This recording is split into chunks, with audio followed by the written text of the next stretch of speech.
Super kitchen. நான் உங்கள் இன்னைக்கு நம்ம என்ன பார்க்க போறோம்னா மட்டன் நெஞ்செலும்பு சூப்பு தான், ரசம் தான் பார்க்க போறோம். அதுக்கு வந்துட்டு நெஞ்செலும்பு எடுத்து வச்சிருக்கோம். இதில் வந்துட்டு மஞ்சத்தூள், லைட்டாக உப்பு, தக்காளி எல்லாம் போட்டு வேக வச்சு அந்த சாறை மட்டும் நம்ம இப்போ எடுத்துருக்கோம். மிளகு, சீரகம், பூண்டு, 2 பச்சை மிளகாய் நல்லா போட்டு இந்த மாதிரி இடித்து வச்சுருக்கோம். கருவேப்பிலை எடுத்து வச்சுருக்கோம். கொத்தமல்லி எடுத்து வச்சுருக்கோம். அந்த பார்த்திங்களா நான் சொன்ன அந்த ரசத்துக்கு அந்த இது கரைசல் எடுத்து வச்சுருக்கோம். புளி, ஒரு லெமன் சைஸ் புளி இந்த அளவுக்கு கெட்டியாக கரைச்சி அது கூட விட்டுக்கிறோம். இப்போ வந்துட்டு பார்த்திங்கன்னா நம்ம அந்த வேஸ்டெல்லாம் தனியாக எடுத்துக்கிறோம்.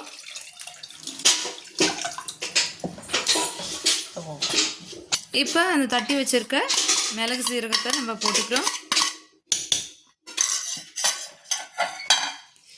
இந்த நெஞ்செலும்பு ரசம் இதுக்கெல்லாம் நல்லதுன்னு பார்த்தீங்கன்னா சளி, இருமல், தொண்டை கரகரப்பு, காய்ச்சல் கூட எல்லாத்துக்கும் சரியாகும். குழந்தைங்களுக்கும் கொடுக்கலாம். குழந்தைங்களுக்கு வந்து வெயிட் இல்லாத குழந்தைங்க சீக்கிரம் கொஞ்சம் வெயிட் ஆகுவாங்க, அதுக்கு இது யூஸ் ஆகும். பாருங்கள், மல்லி, கருவேப்பிலை இதை போட்டுக்கிறோம். ரசப்பொடி 1 ஸ்பூன் ரசப்பொடி போட்டிருக்கோம். இது போட்டு நம்ம கையிலே நல்லா கரைச்சி எடுத்துக்கிறோம். தனியாக ஒரு பவுலில் எடுத்து வைக்கிறோம். இதில் இந்த அளவுக்கு மிளகாய் தூள் ஆட் பண்ணிக்கிறோம். தேவையான அளவு உப்பு. என்னடா ரசத்துக்கு மிளகாய் தூள் ஆட் பண்ணுறாங்கன்னு நீங்கள் நினைக்கலாம். இது ஒரு டேஸ்ட் கொடுக்கும், அதுக்காக தான். இப்போ வந்துட்டு சாதா ரசம் வைக்கிற மாதிரியா இருந்தால் நம்ம வந்து மிளகாய் தூள் ஆட் பண்ண தேவையில்லை. எலும்பு ரசன்றதால தான் நம்ம ஆட் பண்ணுறோம். கொஞ்சம் ரசத்துக்கு வந்து கொஞ்சம் கூடுதல் சுவை கிடைக்கும், அதுக்காக தான் நம்ம வந்து இவ்வளோ சர்க்கரை போட்டுக்கிறோம். இப்போ உங்கள்கிட்ட வெல்லம் இருந்தாலும் வெல்லம், ஒரு சின்ன துண்டு வெல்லம் போட்டுக்கலாம். எதுக்காக நம்ம இது போட்டுக்கிறோன்னா உப்பு, புளி, காரம், இந்த இனிப்பு கூட சேர்ந்துட்டா இது ஒரு சுவை கிடைக்கும், அதுக்காக தான் நம்ம ஆட் பண்ணிக்கிறோம். இப்போ வந்துட்டு பார்த்திங்கன்னா நம்ம எலும்பு சேர்த்துக்கிறோம். நம்ம வந்துட்டு புளியோட சக்கையை சேர்க்கலை, அதுக்கு பதில் நம்ம இந்த எலும்பு இந்த இதெல்லாம் சேர்த்துருக்கோம்.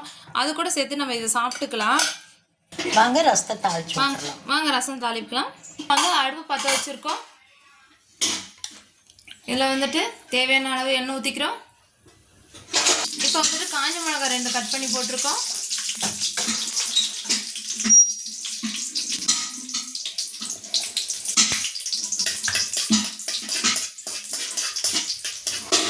நல்லா செவந்ததும் கடுகு ஆட் பண்ணிக்கிறோம். லைட்டாக வெந்தயம் ஆட் பண்ணியிருக்கோம். சீரகம் லைட்டாக ஆட் பண்ணியிருக்கோம்.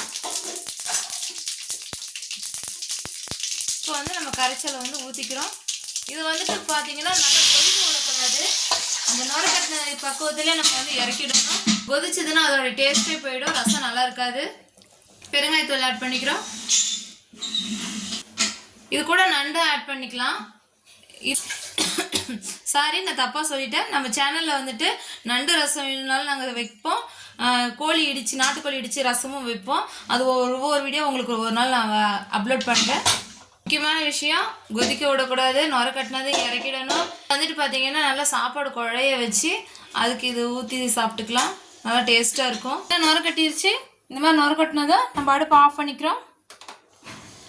அவ்வளோதான், நம்ம எலும்பு ரசம் ரெடி ஆகிடுச்சு.